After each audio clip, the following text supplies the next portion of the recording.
All right, so far we've seen the end of the concert of Europe, the death of the principle of intervention, the creation of Germany, the creation of Italy, and France going from a monarchy to a republic to an empire and back to a republic again.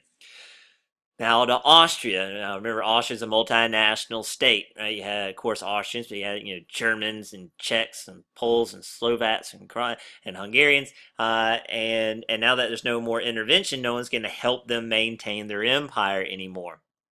So one of the largest parts of the Austrian Empire was the Hungarian part, and the Hungarians were threatening to leave the Austrian Empire and form their own country. So the Austrian government compromised with them. It's called the Compromise of 1867. This creates what's called the dual monarchy.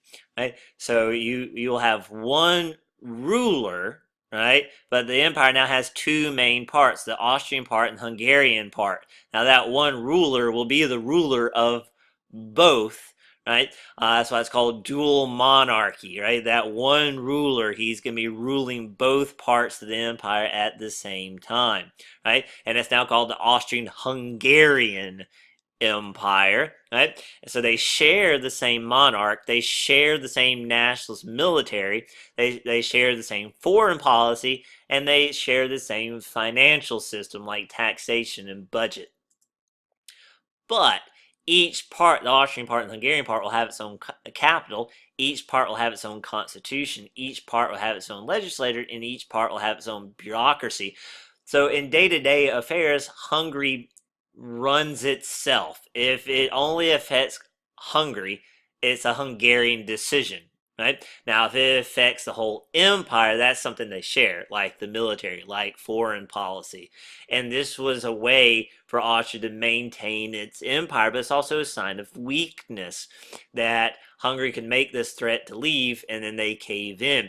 And this doesn't solve all their problems either, because what about all the other ethnic groups, like the Serbs, for instance? Who want to leave the empire? What about the Croats who want to leave the empire? What about the Polish people who want to leave the empire? What about the Hungarians who aren't satisfied with this and still want to leave the empire? So it's only a matter of time before the Austrian Empire is finally going to fall apart. Now you look at what's going on in Russia. Russia itself had its own upheaval. Russia was probably the most conservative old school of all the countries. But they finally get a czar, Tsar Alexander II, who's willing to reform. In fact, he frees the serfs. He emancipates them. He frees the serfs. He ends serfdom. And unlike Joseph II in Austria from the previous chapter, he makes sure that the serfs have land. So he frees the serfs, and the serfs are given land to farm. Now, the way he got that land is he bought it from the nobility. But the deal he had to make with the nobility to get the serfs freed is the nobility got to pick what land they sold to the government.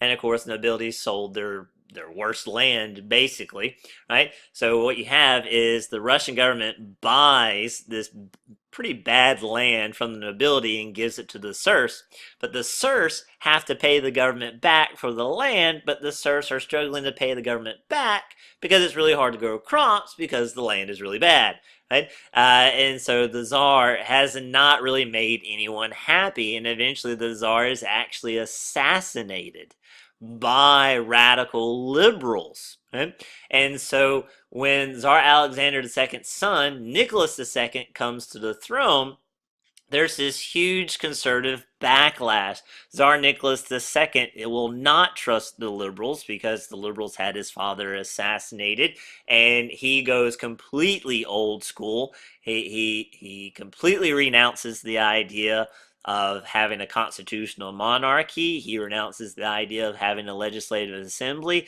He renounces the idea of freedom of religion. He renounces freedom of speech and freedom of press. He goes way old school absolutism, divine right of kings. He literally, and this is the late 1800s, when Tsar Nicholas II takes over, and he'll actually be the last Tsar that Russia will have, and he's ruling with divine right of kings, a principle that the rest of Europe had abandoned already.